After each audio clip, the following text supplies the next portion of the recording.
Selamat malam semuanya, Dex Lover, dimanapun berada.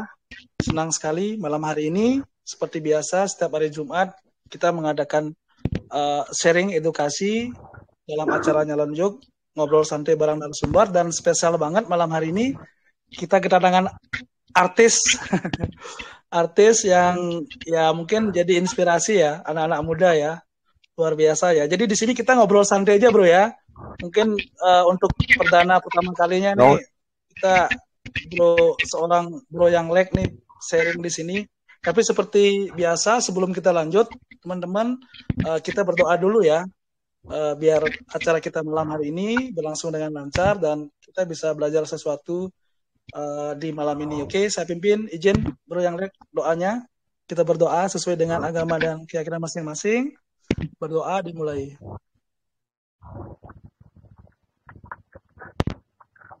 Doa selesai. Oke, mungkin sebelum lanjut bisa cerita sedikit nggak, bro yang lihat? Ya, jadi kalau beli lihat kan seorang yang lihat kan sudah selesai dengan dirinya sendiri gitu loh. Dalam artian kenapa harus jumping ke kripto gitu loh? Bisa dijelaskan sedikit nggak ceritanya, bro? Gimana kok seorang bro yang lihat yang ya seperti yang beli bilang kan ya istilahnya sudah selesailah dengan dirinya sendiri gitu loh. Kenapa kok bisa mengorbankan waktu, pikiran, tenaganya untuk jumping ke kripto gitu bro. Silakan bro. Oke, yang pertama sih sebenarnya belum sih.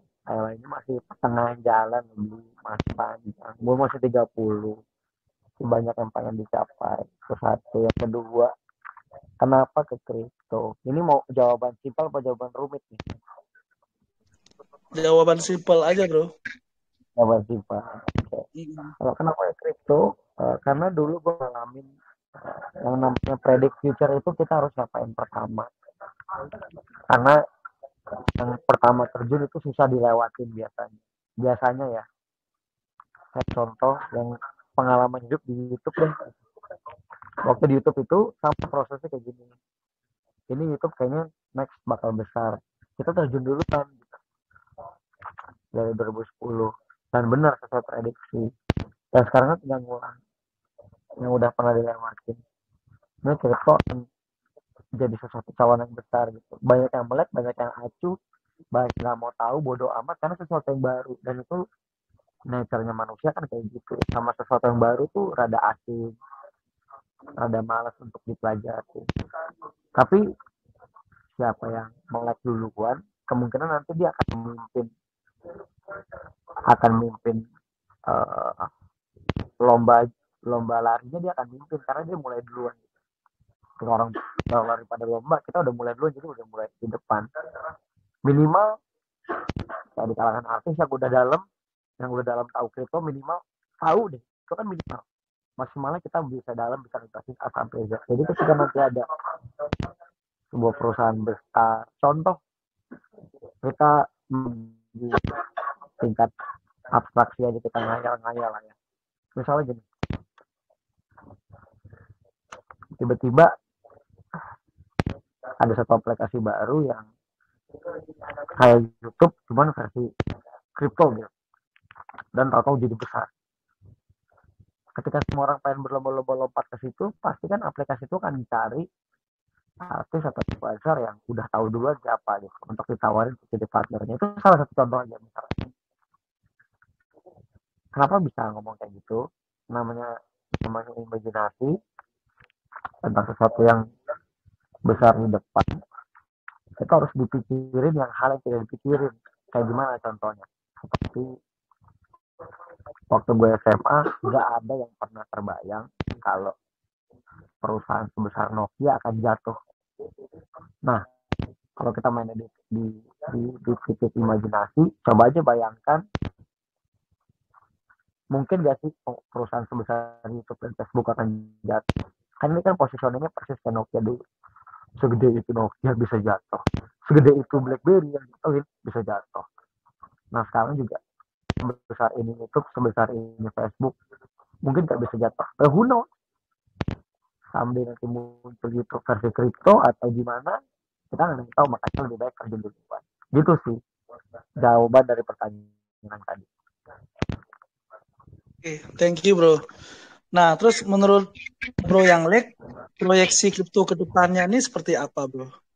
Karena kan ya kalau kita ketahui bersama ya, untuk di Indonesia ini kan memang sangat kurang ya literasi, kemudian para mentor-mentor yang benar-benar orang pintar di luar sana banyak, Bro, seperti yang disampaikan kemarin ya, tapi orang yang mau berbagi kepintarannya itu, berbagi pengetahuannya itu kan nggak banyak itu lah, Bro. Nah, jadi menurut seorang Bro yang Lek itu edukasi semacam ini itu nggak sharing-sharing seperti ini itu kira-kira penting nggak untuk perkembangan dunia kripto ke depan?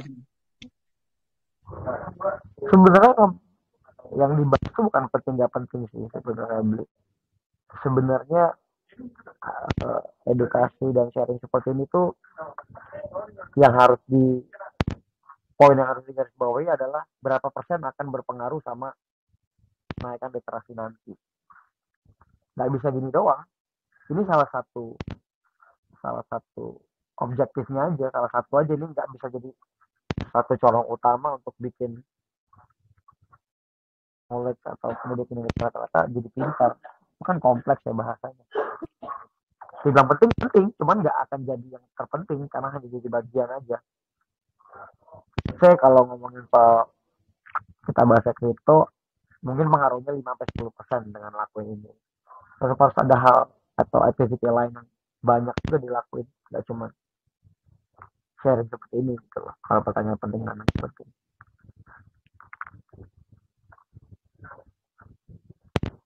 Oke, anything else? Ada lagi yang lain, Bro? Terus Sampai situ sih.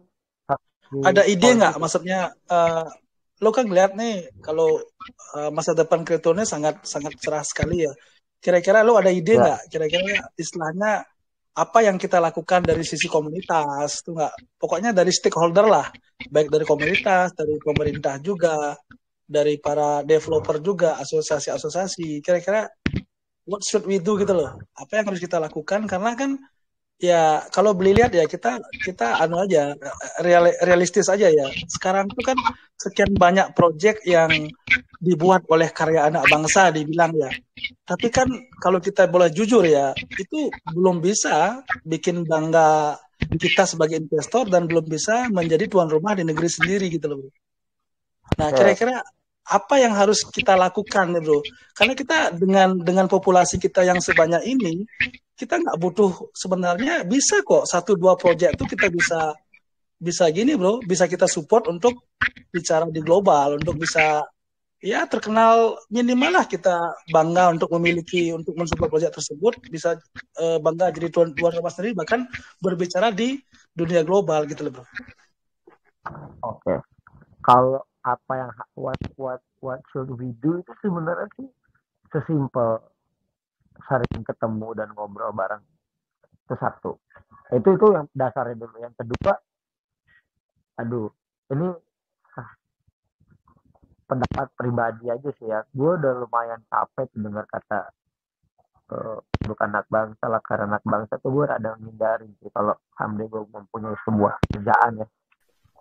Karena itu kayak jadi tameng terakhir kalau karena karya atau projectnya biasa-biasa aja gitu harus support karena dari anak bangsa tuh. Kayak gitu kan, seolah-olah seperti itu tuh.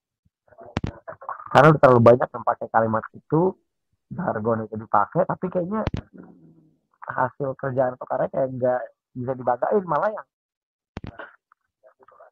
yang nggak pakai jargon atau label itu malah internasional gitu. Kayak dari segi musik, kalau kalian pergi tracing tuh Sirius Brian, Sinisi, dia nggak pernah ngomong karya anak bangsa tuh di setiap karya. Cuma kok kita bangga ini bisa konser di Coachella gitu tanpa ngomong karya anak bangsa. Itu kan salah satu contohnya gitu tuh. Jadi rekatnya yang pertama sering ngobrol kayak gini sama komunitas, yang kedua ya harus sabar sih memang. Itu nggak, urutannya sedikit, ada banyak ada banyak ada banyak pihak yang harus diberesin. Jadi nggak cuma dari projectnya doang. nggak cuma dari orang yang bikin token doang gitu. Nggak cuma dari komunitas doang, banyak banget dari hulu ke hilir, harus dari uh, komunitas kecilnya, harus dari orang yang main kriptonya, harus dari pemerintahnya, wah, dari A sampai Z ya. Jadi memang PR-nya banyak, tapi pelan-pelan bisa, nggak harus jemput. Berarti jawabannya satu bro ya, kolaborasi bro ya. Ngobrol, benar, kolaborasi yang paling dasar kan ngobrol. Kalau kita Ngobrol ya. iya, karena sampai jadinya project berarti kan ngobrol dulu. Jadi kolaborasi yang pertama kan outputnya adalah bahan obrolan. Iya. Nanti naik level berikutnya akan jadi sebuah project gitu. Oke, thank you bro.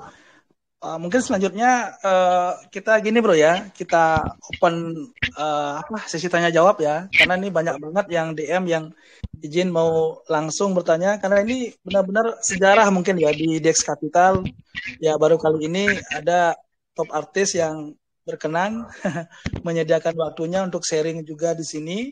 Silakan teman-teman yang mau bertanya langsung sama Bro Yang Lek, dipersilakan. Mungkin dari Bro Samsa dulu nih. Iya, silakan Bro. Itu aja kali ya aku. Ini salah satu fansnya Bro Yang Lek nih. Silakan Bro Samsa. Anjay. Gue pakai kamera aja ya biar kelihatan. Oke, Bro. Bentar. Makan Bang. Makan Bang. Halo Bang Yang Lek. Halo. Iya, kebetulan aku emang fans Bang Yang Lek sih sebenarnya. Mulai dari kapan ya? Dari inget daftar YOGS itu nggak sih? Nah, mulai dari situ nyampe collab sama Reja Arab itu aku pantauin terus sih Bang sebenarnya Bang. Okay. Nah, gini Bang, aku kan crypto entusias juga Bang. Ada YouTube juga lah. Aku penasaran nih, karena aku kan udah ngikutin Bang Yang Lex dari dulu kan. Bang Yang Lex nih pertama kali kenapa kok join ke kripto? Kapan kenal kripto itu kapan? Sampai sekarang kan udah jadi CMO-nya asik ya. Nah itu perjalanannya gimana tuh Bang? Oh, pertama kali kenal kripto itu dikasih tahu temen soal BTT. 2000 berapa ya Pit ya? BTT 2019 sebelum COVID, aku sebelum COVID. Sebelum COVID apa pas COVID ya BTT ya? Gue lupa lagi. Pokoknya dia cuma kasih saran, Bang, gue kripto Bang, ini BTT harganya sekian. Gue nggak bisa lupa karena perkenalan dengan kripto itu indah. Jadi harga kapan mau nggak salah ya. Ini lumayan cerita yang jangan ditiru ya. Harga 8 rupiah. Coba gue beli sekitar 40 juta belajar nih. Ya, angus-angus deh beli. Seminggu kemudian tuh BTC jadi 280-an apa 100, lupa berapa. Terus pas gue lihat saldo gitu kan di Dodak, kok jadi segini duitnya, kaget gitu dalam seminggu. Menarik ini buat belajar awal kali itu. Akhirnya PP lah, hap, ya kan. Kali berapa tuh uangnya banyak, lumayan. Mulai dari situ mulai dalam. Itu kalau ngomongin sejarahnya kripto. Maksudnya gue terjun ke kripto gitu. Jadi gitu ya Bang ya sekarang. Itu gimana? Sekarang udah nyampe jadi CMO ya Bang ya? Ya. Gitu. Menarik sih. Kapan-kapan lah kita ngobrol lebih panjang lagi lah. Karena di sini banyak juga aku rasa yang mau nanya gitu ke Bang Yang Lex. Nggak apa Bro, Samsa, santai aja Bro. Kita waktu masih panjang. Oke deh. Nih ada satu pertanyaan lagi sebenarnya Bang Yang Lex. Sebelumnya kan kita diskusi sama teman-teman komunitas apa pendapat mereka tentang token artis. Nah, tapi itu kan dari kacamata kita sebagai kripto entusias. Ya. Nah, di sini kan Bang Yang Lex artis ya Bang ya. Nah, kalau dari artisnya sendiri pandangannya itu masuk kripto buat token itu gimana sih Bang? Dari pandangan seorang artis juga. Jadi waktu kemarin produk gimana? Jogja ya? waktu gue jadi pembicara di Dodak di Jogja, ini hal yang utama nih, concern utama gue ngomongin soal token artis tuh kesannya jadi negatif. Kenapa jadi seolah-olah kayak artis bikin token, sementara kalau Mas Anang labelnya bukan artis, nih kenapa gue diasik ya, kalau Mas Anang bukan artis gue tetap akan ada token ini, karena keputusan yang gue ambil itu kan hasil dari diskusi berjam-jam, hasil dari diskusi lebih dari 20 jam dalam beberapa hari. Dan gue rasa semua visinya Mas Anang itu bukan ngomongin jangan labelnya artis doang gitu. Artisnya coba dibuang, dilihat isi kepalanya, dilihat apa yang dipandang tentang kripto dan digabungin sama hal yang nanti akan dibuat. Ya itu gitu loh. Jadi jangan lihat artisnya, siapapun apapun statusnya dilihat dulu gitu. Cuman bedanya memang artis punya privilege lebih karena mungkin secara keuangan dia lebih siap, pengalaman, dan dia punya privilege, dia lebih terkenal gitu loh. Jadi suaranya akan banyak didengarkan orang. Nah cuman permasalahan yang masih kompleks di Indonesia ini kan semua hanya melihat cover, semua hanya melihat kulit dari berita yang tersebar dari apapun. Artis nih, udah langsung labelnya artis tok aja gitu. Coba deh cari tahu gitu loh. Dia itu apa yang dia buat, apa yang udah dilakukan, dan semua kan nggak banyak orang yang lakukan itu kan. Karena ya kita harus sadari mayoritas di Indonesia ini masih bodoh orangnya. Jadi itu PR memang buat kita ngomongin soal token artis. Gitu jawabannya. Iya, so far. Jadi maksudnya gitu loh, apapun itu dicari tahu tuh backgroundnya. Contoh misalnya token artis, misalnya Mas Anang, dia bikin token nih, coba dicari tahu dulu gitu. Dia pernah ngapain aja sih, dia apa aja sih gitu loh yang dilakuin buat dunia musik di Indonesia. Oke nih, baru gitu. Ya ujung-ujungnya tuh Dior juga ujung-ujungnya. Iya. Oke, gimana Bro Zamza? Ada lagi? Udah cukup beli. Oke, thank you Bro Zamza. Iya, ini izin dulu nih sekalian nih, mumpung didengerin. Bang yang next. Mungkin Ya. mungkin nextnya kalau ada waktu podcast di YouTube aku ya Bang ya. Izin beli. Siap. Siap. Oke, thank you Bro Zamza. Oke, the Siap. next. Silakan. Ada yang mau nanya? Jangan malu-malu nih. Kapan lagi nih bisa live langsung sama Bro yang leg nih? Monggo silakan.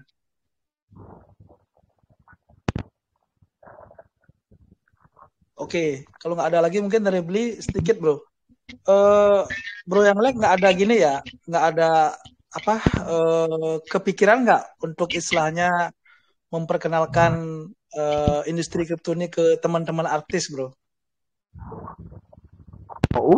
Udah diperkenalkan, udah banyak orang yang agak kasih tahu gitu, udah banyak dikenalin, tinggal kick off mau terjun itu kapan gitu. Terus respon teman-teman gimana Bro? Respon teman-teman ya lagi dulu, kalau dari gue sendiri kan berarti kan yang gue kerjain dong biasa gitu. Yang kita kerjain kan fokus di musik, berarti nggak sejauh-jauh teman-teman musik aja dulu. Kayak Kunto Aji udah ngobrol gue sama dia tertarik. Terus temannya Mas Anang, banyak lah musisi-musisi lain yang udah kita obrolin, tinggal nunggu gimana nanti sampai ke tindakan yang pakai TikToknya gitu. Jadi ya, memang proses.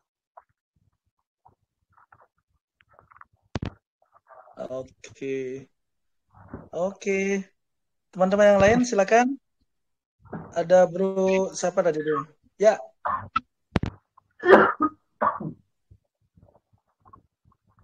Ada Bro Pebi, silakan Bro, mau nanya Bro.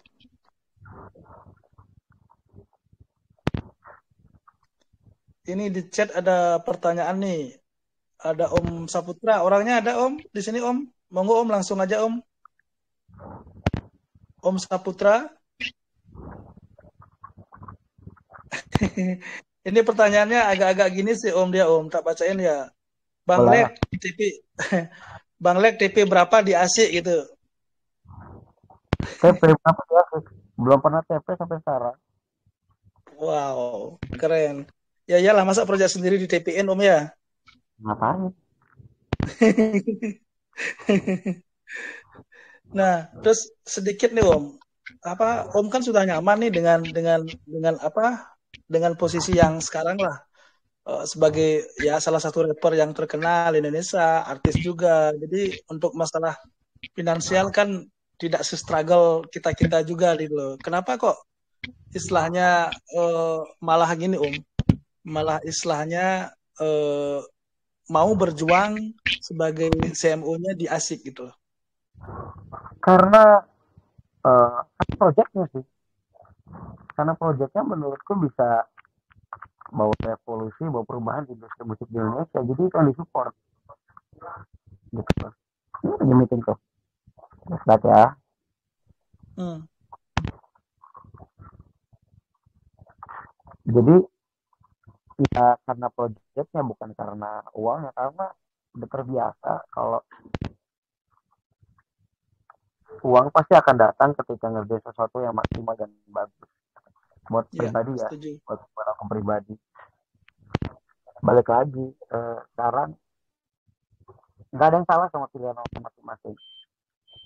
Mau jadi trader, mau jadi investor, terserah, itu pilihan masing-masing gitu. Ya, Kalau aku tadi aku bukan tipikal trader, jadinya aku tipikal invest. Apa sih di invest? Gak harus uang kok, bisa waktu, tenaga, pikiran, dan uang juga bisa. Jadi aku investasi adalah waktu, tenaga, pikiran, dan uang juga. oke. Thank you, Bro. Ini ada win-win solution. Silakan Om Win-win solution, nggak apa-apa. Langsung aja. Jangan malu-malu, Om.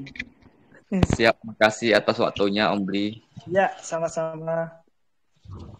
Jadi pertama-tama ingin mengucapkan terima kasih nih kepada Mas Anang dan Om Yang Lek sebagai public figure pertama yang bisa dibilang pertama ya di Indonesia yang sudah mau mengenalkan ke publik, ke orang yang belum mengerti kripto dan membawa mereka untuk mengenal kripto pertama kali di ASIK Plus, di ASIK ya. So, karena membawa nama besar public figure, Om Yang Lek ada terpikir nggak pada saat pertama kali masuk di dunia cryptocurrency bahwa nama besarnya itu dipertaruhkan? Begitu aja. Oh jelas lah, itu benar-benar dipikirin. Kalau sampai Mas Anang naruh muka dan naruh nama keluarga dan gue juga naruh muka, berarti kan bahasa bahasa jalanannya kartu kita bagus gitu loh. Kalau kita berani pertaruhkan nama loh. Kalau lo main judi lo, kartu lo dapat kartu kas lah. Kalau di blackjack kan, ya ngomongin pasti berhasil, nggak ada yang pasti di dunia ini. Kalau semuanya pasti berhasil, semua jadi orang kaya dong. Justru itu yang diperjuangkan malah besar dan gak mudah. Makanya panjang, jalannya masih sangat-sangat panjang. Ini kan hanya permulaan. Nggak bisa di, kalau kalau kita mau menganalogikan ini balap lari, umur asik baru 8 bulan, baru 6 bulan, umur asik baru 8 bulan, 7 bulan jalan 8, berarti masih lap ke 7, masih ada lap 9, masih ada lap 12. Jadi tuh nggak masih jauh, masih panjang banget, masih 7 bulan umur. Lihatnya nanti di pertengahan atau di garis finish kalau mau dinilai. Gitu loh. Siap, makasih Om Yang Lek. Jadi karena sudah berhubung, sudah hadir nih di Dex Capital Community, mungkin Om Yang Lek ada sedikit bocoran nih tentang token ASIK Plus ke depannya Om. Oke. Yang pasti sih sebenarnya bukan bocoran. Sebenarnya kan kita udah mengumumkan gitu kan dengan rekrut yang baru, terus dan dengan kita hanya akan fokus ke musik, itu sebenarnya kan udah jadi sebuah deklarasi penting, maksudnya biar biar orang yang pasar bidang musik, akhirnya kita karena makanan background musik dan juga musik, kita akan terus dan fokus di situ. Jadi ya kalian bisa terka sendiri, maksudnya maksud dari itu kan apa, berarti kan kalau kita ngomongin sisi musik berarti yang berbau dengan musik yang akan kita kerjakan, itu salah satunya ya.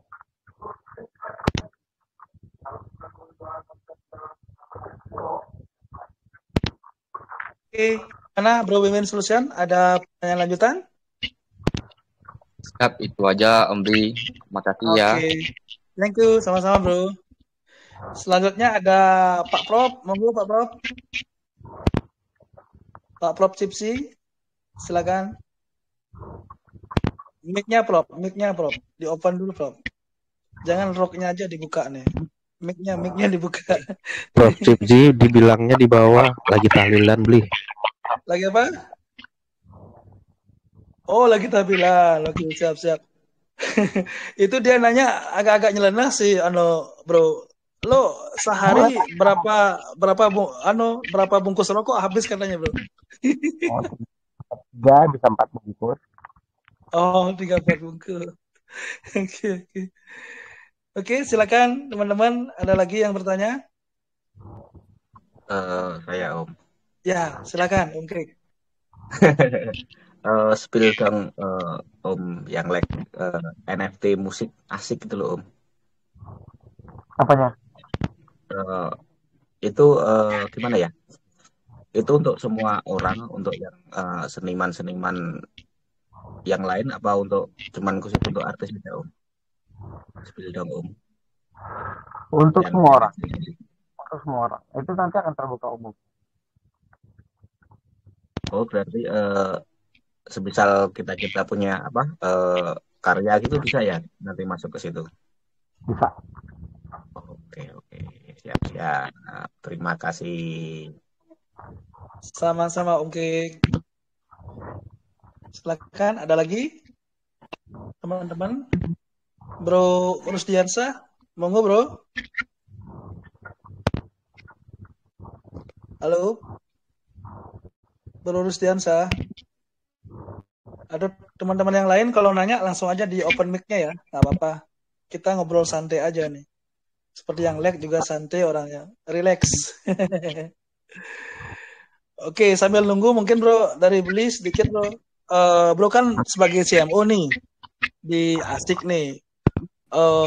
Kira-kira menurut Bro apa sih strategi yang nanti bakal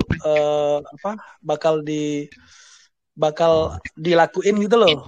Karena mengingatkan sekarang ya gimana ya, apapun bisnis kan pasti istilahnya momentum itu loh.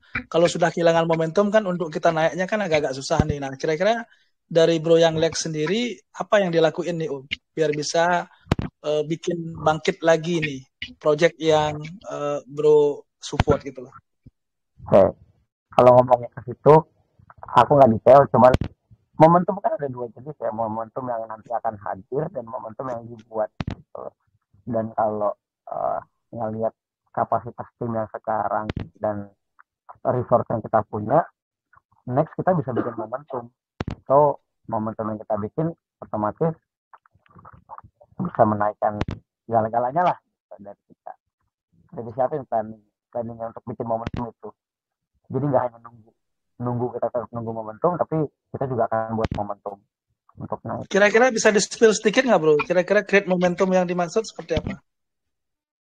Nah itu yang tidak bisa dijabarkan.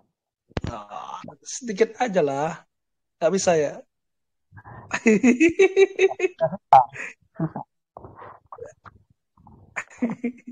Karena nanti pokoknya nanti kalian juga pasti akan dengar. Mudah-mudahan juga pasti akan hadir. Oke, siap. Oke, selanjutnya ada Sis Jok. Silakan Sis Jok. Kok Sis Jok Beli? Iya, nggak apa-apa. Kan Sri Kandi Dex Capital. silakan. Jangan malu-malu. Apa ya? Malam Om Young Lex. Salam kenal dari Jogja.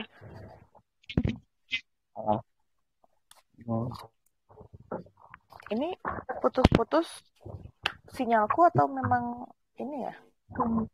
Jelas kok sis, udah jelas. Suaranya udah jelas. Lanjut. Om Young Lex, ngobrol santai aja ya. Ya. Saya tuh ini suaranya kok. Coba aku out dulu, nanti aku naik lagi ya. Jelas kok. Jelas. Aku nggak bisa dengar suaranya. Oh ya udah, keluar bentar Ya. Nah, dia ini kayak deg-degan kayak sis Jok nih. Wah, grogi nih. Grogi dia nih. Artis. Iya. Oke, tunggu bentar ya. Kita cewek kita prioritaskan ya teman-teman ya. Halo sis Jok. Iya, hadir? halo. Udah, Ya. Bri. Lanjut. Nah,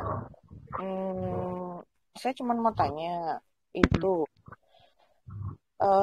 Om Young Lex, menurut Om Young Lex sekarang pendapat masyarakat, either itu masyarakat kripto atau masyarakat umum tentang ASICS itu gimana? Pendapat tentang apanya? Tentang proyeknya. Entah project, entah token, entah pokoknya kalau mereka mendengar project ASICS atau ASICS Plus itu pendapat mereka apa gitu, sejauh mana Om Young Lex mengetahui? Maksudnya Om Young Lex nangkepnya tuh mereka kayak gini, misalnya Dex Capital, dia komunitas yang banyak foodernya, banyak whales-nya, kayak gitu lah. Jadi sepengetahuannya Om Young Lex itu, ASICS ini bagaimana menurut masyarakat atau holder di luar pemegang pekerja ASICS gitu. Kalau mau arahnya ke situ, jadi gini, satu hal kan, banyak hal kan yang nggak bisa kita kontrol, itu kan omongan ya. Mau based on kenyataan, mau dasarnya adalah fakta yang terjadi, itu nggak akan kita bisa kontrol. Cuma yang bisa kontrol itu adalah kita, dan kita tahu kualitas kita itu seperti apa. Ini gue alami juga dulu waktu di Indonesia gitu, di lagu bed, di dislike semua, dislike-nya banyak. Cuman 6 tahun lalu dan akhirnya gue bisa sampai sini. Sama. Mungkin dengan kejadian yang asik kemarin, ya nggak perlu ada yang ditutupin dan nggak perlu ada yang dirahasiain. Kalian bisa menilai sendiri, dan yang tahu nilai kita sendiri, nilai gue, nilai tim yang sekarang akan bisa sampai mana kan kita yang tahu, dan kita semuanya kerjain. So ya, kalau kesimpulannya dibilang buruk, ada yang buruk, semenjak kita nongol jadi lumayan membaik sekarang. Terus kalau mau bahas yang ke depan nggak bisa dibahas juga, karena lihat nanti jawabannya kan tinggal di pembuktian, kan cuma bisa pakai waktu. Jadi udah lumayan membaik, dan mudah-mudahan akan terus membaik. Namanya evaluasi dan kritik tetap akan selalu terima. Kayak gitu sih. Oke. Siapa dijawab ya. Oke. Terus untuk kedepannya, untuk ASICS sendiri, image-nya mau dibawa kemana, Om? Image-nya mau dibawa kemana? Soalnya kan aku dengar, sorry aku potong. Soalnya aku dengar kan ASICS udah mau kayak membalikkan bahwa ini bukan lagi token artis kan gitu. Kalau nggak salah dengar sih kemarin ada yang bilang bukan gitu. Salah, itu benar. Oke. Betul. Nah, waktu di acara terus itu, mau dibawa kemana? Ya, waktu di acara Indodax, biografi dari Mas Anang dan dari gue sendiri pun udah dirubah. Jadi kalau ada orang luar yang bior tentang siapa Mas Anang, siapa gue, yang akan kita publikasikan kalau kita bukan artis. Jadi orang luar lihat siapa nih Anang Hermansyah, dia lihat kalau dia adalah aktivis musik dari udah 30 tahun, apa yang diperjuangkan segala macam. Itu yang salah satu langkahnya ya. Jadi ketika orang luar tahu, oh ternyata dia adalah artis, itu nilai bonus. Itu contoh kecilnya. Gitu. Berarti dari token artis mau diartikan ke benar-benar non artis gitu, maksudnya artisnya benar-benar dihilangkan gitu Om? Itu nggak bisa. Itu gimana ngilangin status itu nggak akan bisa. Itu udah otomatis. Yang namanya artis, teman-temannya artis juga gitu kan. Mau gimana? Dibiarin aja, tinggal kita jawabannya di waktu soal kinerja dan kualitas aja kan. Yang itu jawabannya nggak bisa dijawab sekarang, emang jawabannya perlu pakai bukti. Gimana cara buktinya hal yang akan datang? Kan nggak bisa juga. Oke, sip. Tapi dasar ya kayak ini karena gue CMO-nya juga, jadi kan di whatever yang kalau ngomongin Mas Anang tuh punya keluarga apa tuh bagus nanti kepengen nggak perlu ada. Gimana Om? Nggak jelas. Ya, kayak misalnya nanti di whatever yang si gitu tentang background Mas Anang tuh keluarga artis itu pengen gue hapus. Kenapa? Maksud tuh gini, Asics kan memang kayaknya dari awal di brandingnya itu keluarga A6 ya, keluarga Anang, Ashanti, ya. Terus kayak gitu. Maksudnya belokin itu kan kayak menghilangkan historinya Om, nggak sayang? Nggak dong, nggak perlu. Ya kalau ini kita mau bahas gimana nih? Kalau kita ngomongin keluarga Mas Anang di Indonesia nggak usah dibahas lagi lah. Semua orang udah tahu, ngerti nggak maksudnya?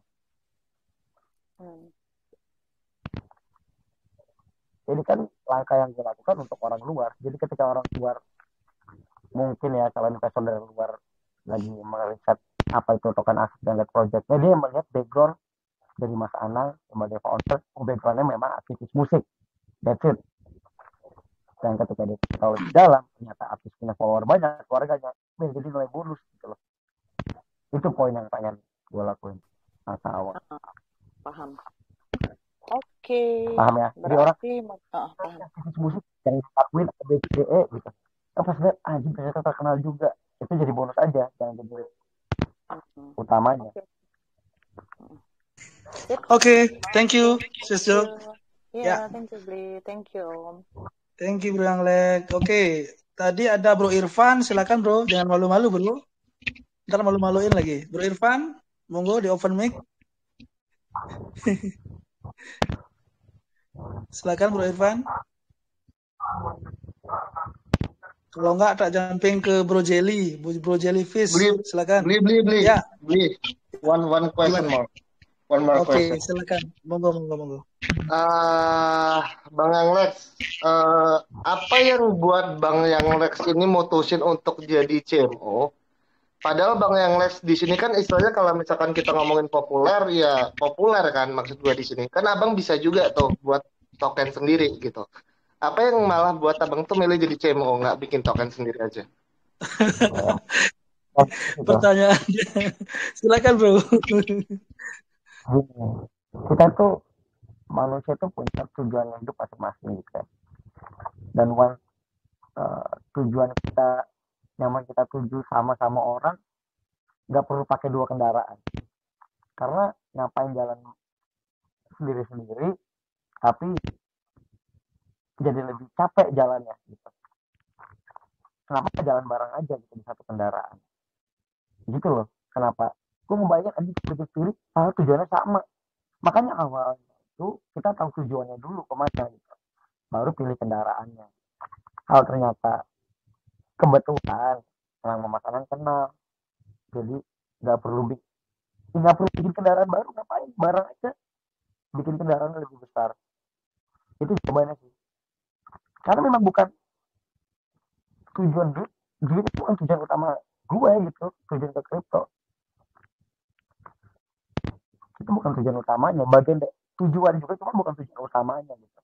Kalau kita mau ke Bandung lapar, akhirnya kan harus ke rest area buat makan gitu kan. Nah itu duit itu tujuannya bukan untuk ke rest area di asik, tujuannya ada tujuannya yang lebih besar. Itu jawabannya Zamza. Mantap, mantap. Iya, karena menurut aku salah satu apa ya? Ya baru pertama kalinya kan artis ngebantu artis gitu kan. Biasanya kan kebanyakan pada buat tokennya masing-masing semua kan. Itulah Oke lagi sekarang. yang membedakan apa, kalau gue tahu kapasitas Mas Anang, gue tahu kualitasnya, ngapain, udah gue support aja orang tujuan sama kok. Keren, keren, keren. Keren bro ya. Oke, karena ya kalau bisa bilang kita nggak nutup mata lah. Gara-gara fenomena asik Anang sama bro yang lag nih ya minimal bisa nge-branding kripto juga kan.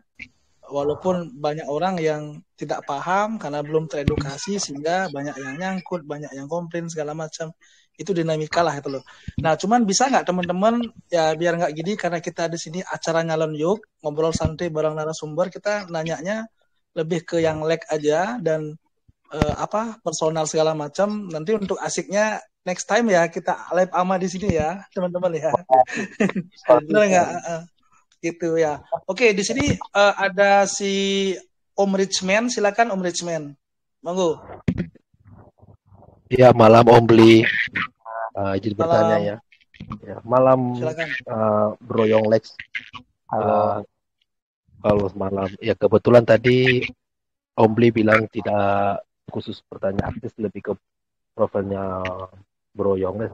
Oke, Bro Yong Lex, saya mau bertanya, kira-kira pandangan Bro Yong Lex selama berada di dalam dunia kripto ini, khususnya proyek yang sekarang Bro Yong Lex berada, apa sih kendala-kendala kira-kira yang Bro Yong Lex hadapi atau mungkin sudah berada di pandangan ini akan bakalan bisa menjadi suatu hambatan, kira-kira Bro Yong Lex sudah menemukannya dan sudah dapatnya kira-kira solusinya. Oke. Ini kita ke history dulu ya.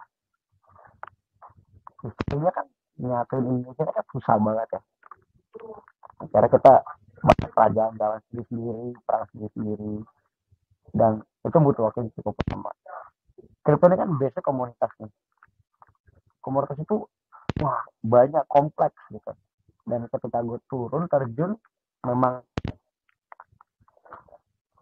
harus memang harus belusukan. Kemarin kita ke Jogja, akhirnya kita ketemu satu-satu, emang beda ketemu langsung dan kita misalnya video kayak gini ya, atau ngobrol online kayak gini, ketemu langsung itu beda.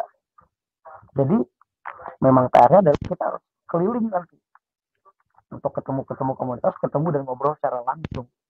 Dari ketemu dan ngobrol secara langsung baru kita tahu apa isi kepala mereka, apa tujuan mereka, apa kendala mereka, dan mereka juga tahu apa isi kepala kita, apa tujuan kita, dan apa kendala kita gitu. Akhirnya bisa ketemu di satu solusi nanti. Kayak contoh kemarin di Jogja, pas kita ketemu beberapa orang sana, ternyata gitu ya, dan memang harus ketemu gitu. Kita ke mereka ngeluarin kalimat yang sama, ternyata gitu, mereka kita juga gitu. Jadi itu sih kalau pandangan dunia kripto. Oke, baik Bro Yong Lex. Berarti secara permasalahannya itu, apakah dalam bidang ini pandangan Bro Yong Lex ya, apakah dalam bidang internal di proyek itu, atau mungkin suatu eksternalnya, mungkin eksternalnya berupa informasi yang masih sedikit masyarakat tahu, atau mungkin peraturan yang masih belum terlalu kuat. Kira-kira bagaimana Bro Yong Lex pandangannya? Ya, eksternal itu kan terjadi dari internal ya. Berarti kalau kita masukin yang bagus-bagus, otomatis outputnya kan nanti hasilnya jadi bagus. Kalau outputnya nanti hasilnya jadi bagus, itu kan akan dikaji bersama gitu, akan dikaji rame-rame. Sehingga nanti akan tercipta sebuah regulasi. Nah makanya internal kitanya aja, kita aja yang rapin, gak usah kita pusing. Wah, gara-gara ada project ini nih kita ucap jelek, ya itu nggak bisa kita kontrol, jadi ngapain. Jadi coba kita fokuskan hal yang bisa kita kontrol aja apa. Ya kalau di dalam komunitas Dex Capital contohnya, Dex Capital mengkontrol hal yang bisa dikontrol dengan Dex Capital, itu kan jadi sangat membantu untuk kita semua. Gitu. Yang dilakukan project sahabat kita juga kunci gitu, mereka nggak berhenti untuk mengedukasi para coders dan lain-lain. Kalau semua melakukan hal yang sama kan jadi enak gitu. Itu loh.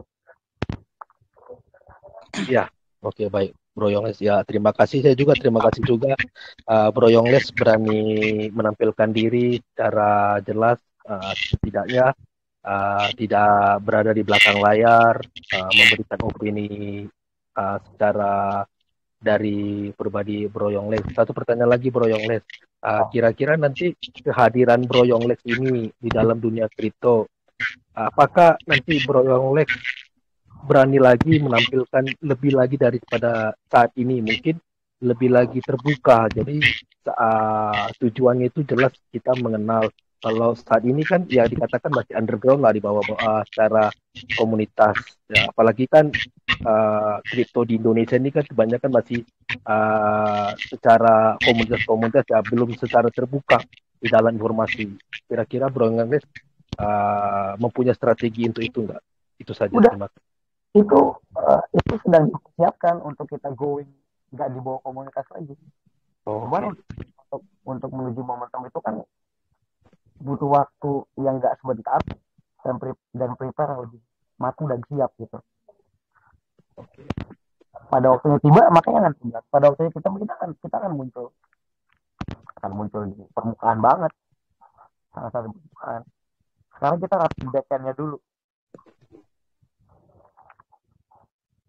Oke, baik Bro. Ya, terima kasih Bro Yongles waktunya ya. Sukses selalu. Yes, thank you Om Richman. Selanjutnya ada Om Zulian. Tunggu Bro. Gantian Bro ya. Ada Bro Zulian. Ya. Silakan Bro. Yuk.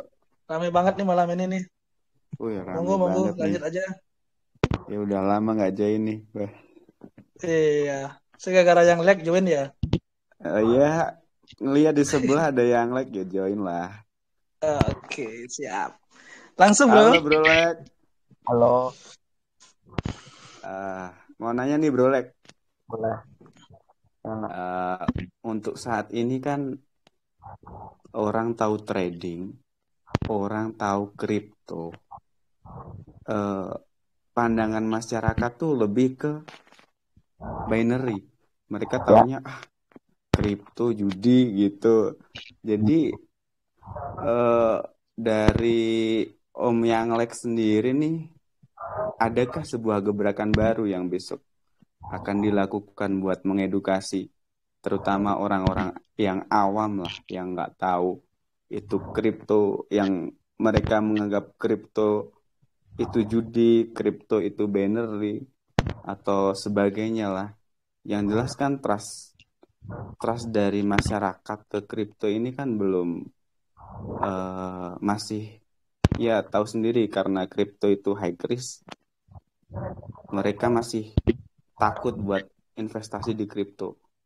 Kalau dari pandangan Bro Yang Lex nih gimana nih? Ada nggak nantinya buat mengedukasi orang yang awam gitu buat join di sebuah project kripto? Kalau dari gue pribadi, gue nggak akan mau mengedukasi orang tentang apapun itu. Mau dibilang binary, judi apa, gue nggak perlu diedukasi. Walaupun di lapangannya gitu, kenapa nggak perlu diedukasi? Karena orang yang akan mencari tahu itu dia nanti akan teredukasi dengan sendirinya. Kalau kita capek, ini sama aja kayak kita nyuruh orang untuk berubah gitu. Berubah jadi lebih baik dong.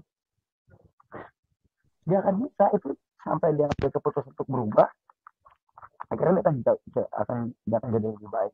Sama kayak pertanyaan tadi, orang suka orang awam suka samar, ini binary option, ini crypto, ini high risk.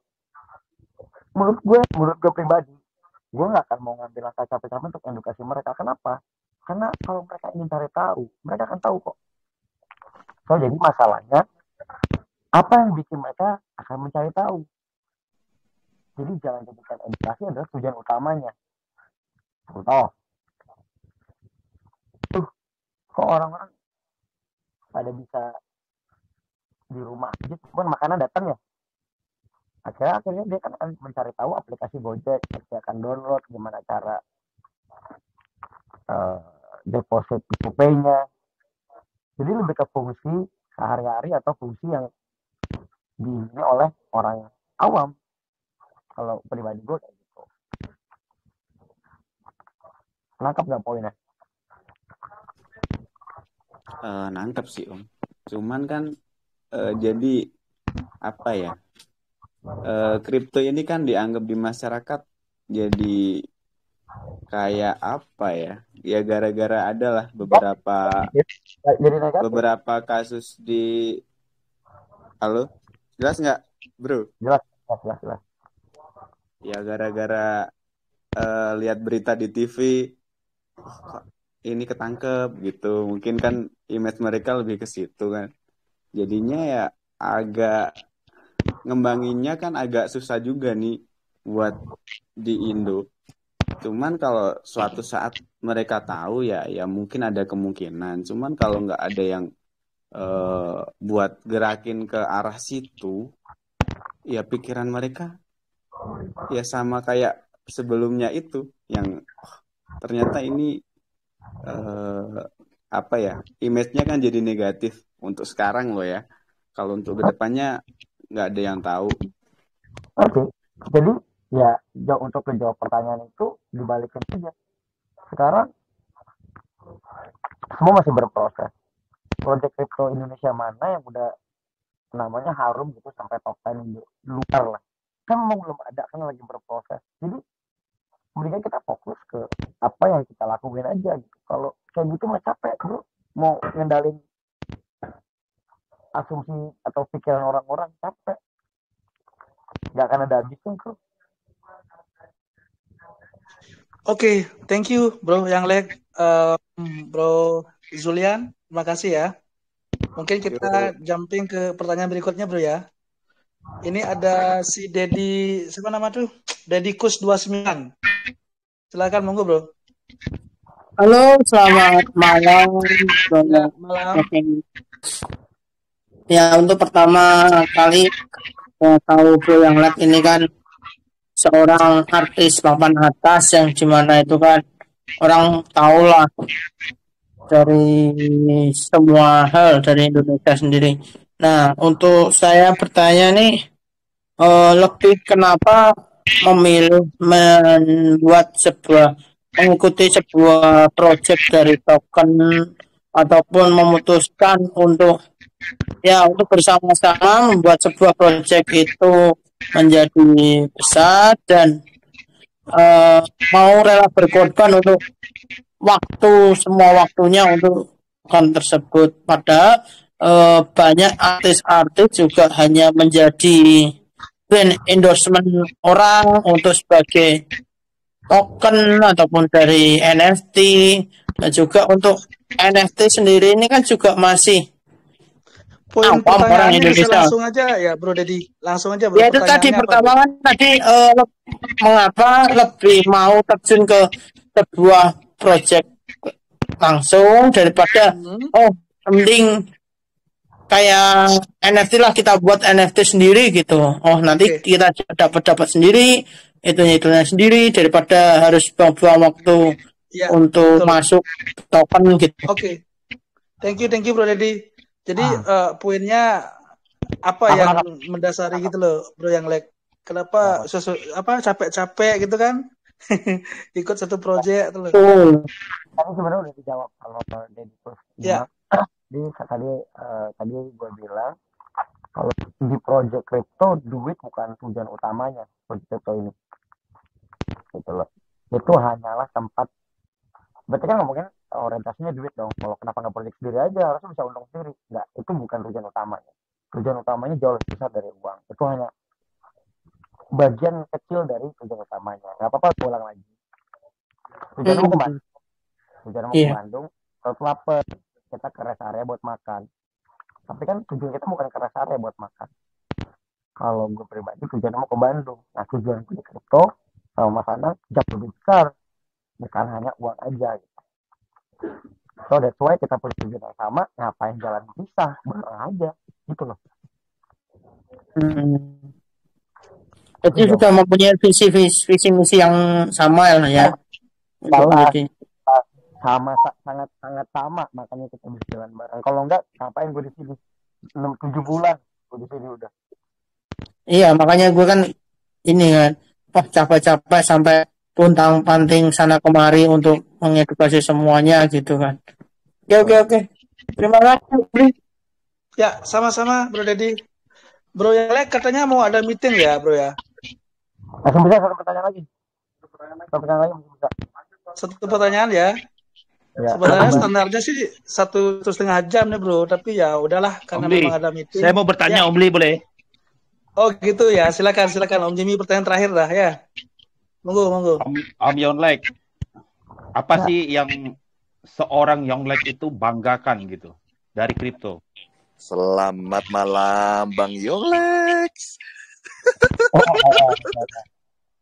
Bisa lah diperpanjang 20 menit lah ya. Karena ada Bang Basit. Apa tadi pertanyaannya? Apa sih yang dibanggakan seorang Yonglek gitu dari kripto gitu? Wah, ini berarti pertanyaan dasar. Oke. Yang menurut analisa pribadi gitu ya, dunia ini kan selalu beradaptasi gitu kan dengan sistem yang sudah berjalan. Kalau dari pengalaman pribadi melihat fenomena hilangnya intermediate atau hilangnya pihak ketiga. Dulu dasarnya kita mau komunikasi sama orang lewat pager itu lewat operator kayak kirim pager tolong telepon gue dong, itu kan kayak dihubungin dulu sama operator ngasih tahu orang, akhirnya itu hilang lewat teknologi. Terus banyak hal serupa lah gitu, kayak dulu ada WhatsApp sekarang hilang, dan intermediate paling besar itu kan negara dan government ya. Kalau kita lihat dasar dari adanya Bitcoin itu sendiri gitu, awal mulanya kripto ya, mereka kan pengen menghilangkan itu gitu. Jadi ngomongnya tentang transparansi dan ngomongnya tentang people power gitu kan arahnya. So itu yang tertarik, kenapa bikin kita tertarik ke kripto ketika mencari tahu gitu, Pak Jimmy. Oke. Seperti memang rata-rata lah ya, apa yang membuat orang penasaran tuh ya nggak jauh-jauh beda ya. Oke, thank you jawabannya Om. Selamat malam. Ya, thank you Om Jimmy. Silakan nih Bro Jellyfish nih sampai grogi loh saking ngefansnya sama si Yonglek nih. Langsung Bro. Masih boleh nanya Om ini Om. Aduh. Halo Om Yonglek, aduh saya grogi Om. Ya Om, ya kan sering lihat Om Yonglek ya banyak lah di beberapa posting influencer gitu kan.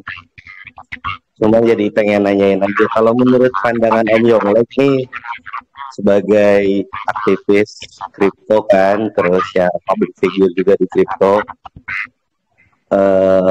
kripto itu apa sih ya, terus ya teknologi kripto itu menarik gak sih menurut Om Yonglek? Terus sama sekarang juga kan lagi rame Web3 juga tuh ya.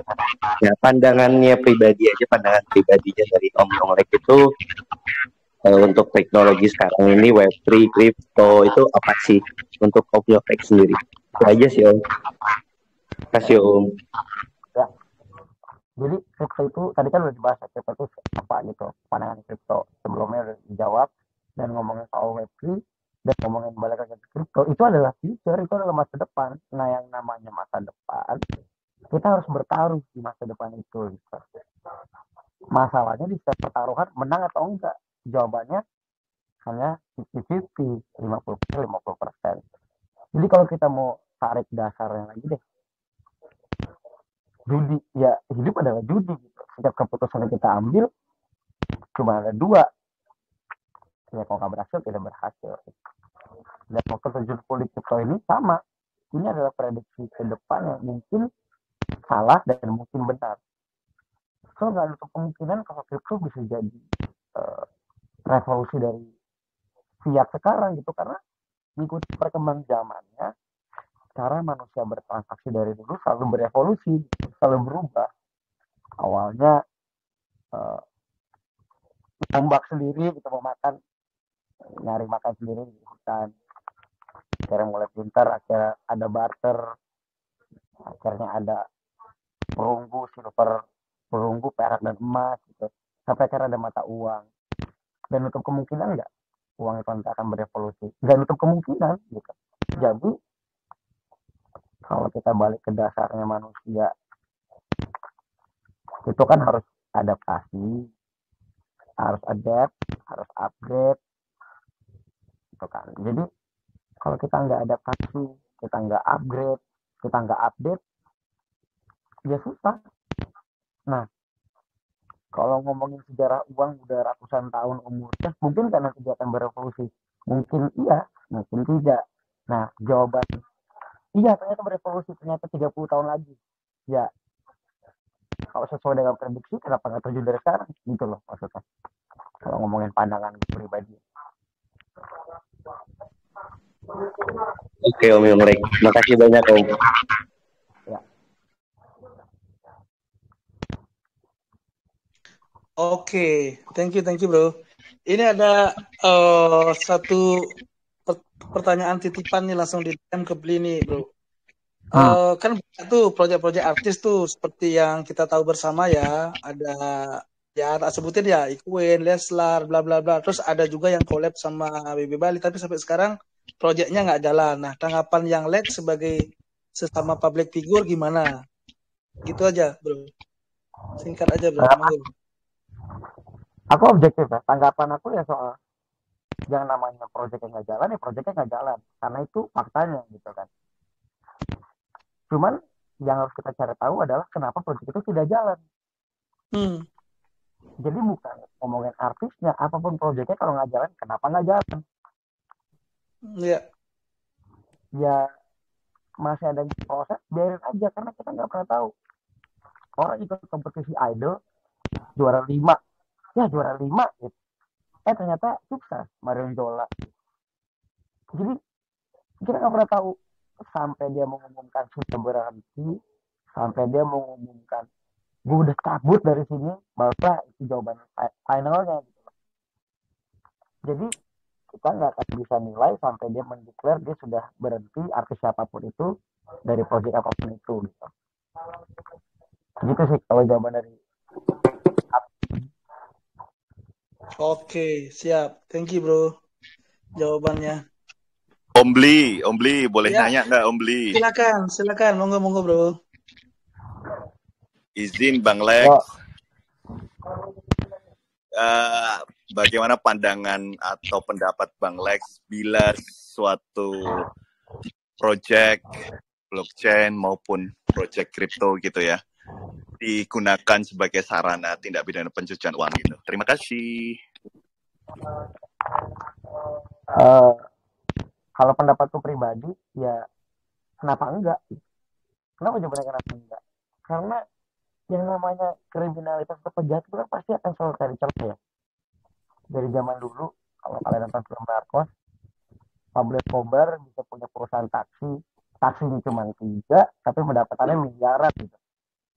Dan cara-cara ini akan terus diupdate sama mereka. Ya, orang yang bikin stick PS gunanya buat main PS. Tujuannya tuh ya. Cuman pas dia lagi berantem sama orang, bisa dipakai buat bunuh orang tuh stick PS. Barang tumpul dipukulin ke kepala. Jadi mau apapun bentuknya gitu, mau apapun bidangnya, jualan bikin A bisa diselewengin sama orang. Jadi ya udah mau ngapain kita pusing gitu. Oke, gue gitu coba. Thank you Bang Lex. Thank you Bang Bli. Ya, sama-sama bro. Ya mungkin ini pertanyaan terakhir bro dari Bli bro. Karena bro lagi masuk ada meeting lanjutan juga, ada meeting penting. Terkait dengan bro kan seorang seniman ya, termasuk ya artis juga kan. Kira-kira menurut Bang Lek ini teknologi NFT itu seperti apa sih bisa membawa pengaruh bagi para seniman? Wah, sangat berpengaruh ke depan. Jadi itu kan teknologi yang tidak bisa diduplikasikan. Kalau misalnya gue punya sepatu Jordan 1.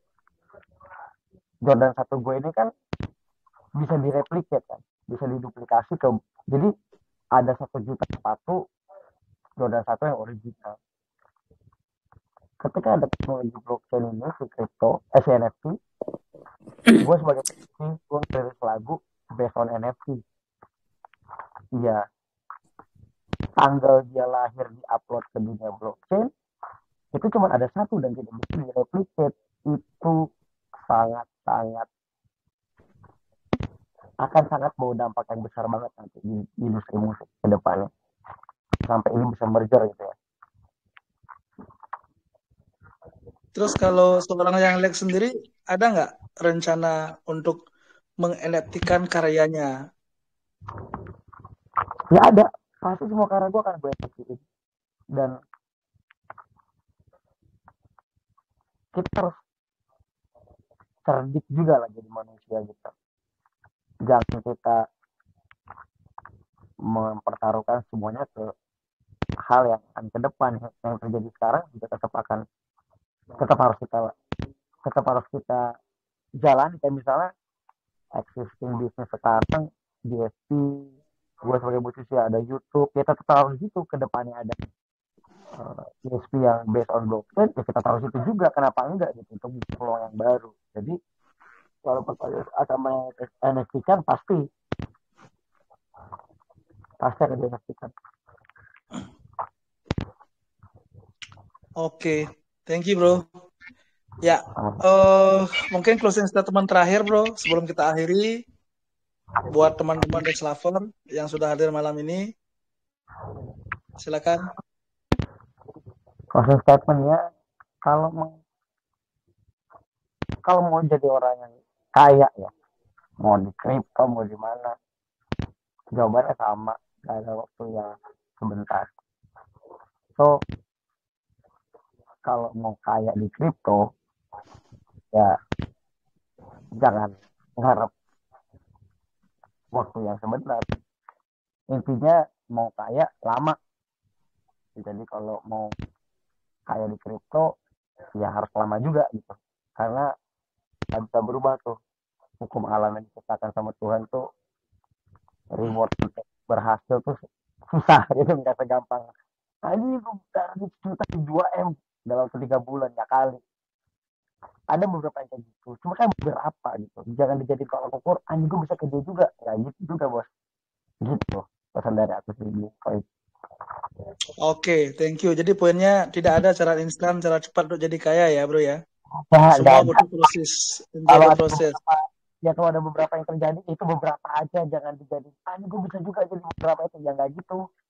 Ya, kalau ya. gitu orang menang lotre dong kalau gitu. Iya, betul. Oke bro, wah thank you bro, terima kasih banyak nih bro Bang Yang Lek sudah mau sharing, berbagi di sini. Ya karena teman-teman minta maaf juga karena Bang Yang Lek mau ada meeting penting lanjutan, jadi kita akhiri ya teman-teman ya acara Nyalon Yuk bareng Bro Yang Lek malam hari ini. Terima kasih, sampai jumpa di Nyalon Yuk berikutnya. Thank you bro, selamat malam.